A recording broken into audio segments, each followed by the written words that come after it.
სალამი, მოგესალმებით, ვაგრძელებთ ჯონ მაკარტურის საუბრების ქართულ ენაზე ატვირთვას. ეს არის ბიბლიური კითხვები და პასუხები. გამარჯობა ჯონ, მე რიკი მქვია. გამარჯობა რიკ. მე მინდა უბრალოდ გითხრათ ჩემი და ჩემი ოჯახის სახელით დიდი მადლობა თქვენი გაწეული მსახურებისათვის. ამან მართლა შეცვალა ჩვენი ცხოვრება. ჩემი კითხვა ქორწინებას და განქორწინებას ეხება.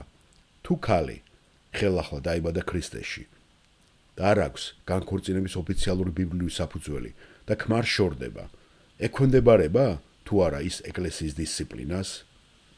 და ჯონ მაკარტური პასუხობს დიახ.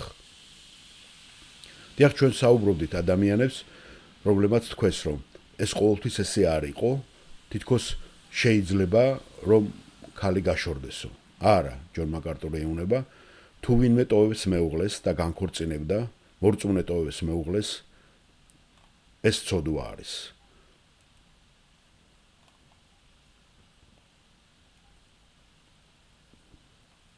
თუ ისინი ამბობენ ჯონ, რომ არასდროს არ გათხოვდებიან და არ დაქორწინდებიან, ჩვენ მაინც ჩვენ მეუღლეთთან ერთად როცა ვლაპარაკობთ ამას, ჩვენ თქვით, რომ ეს მაინც ცოდვაა.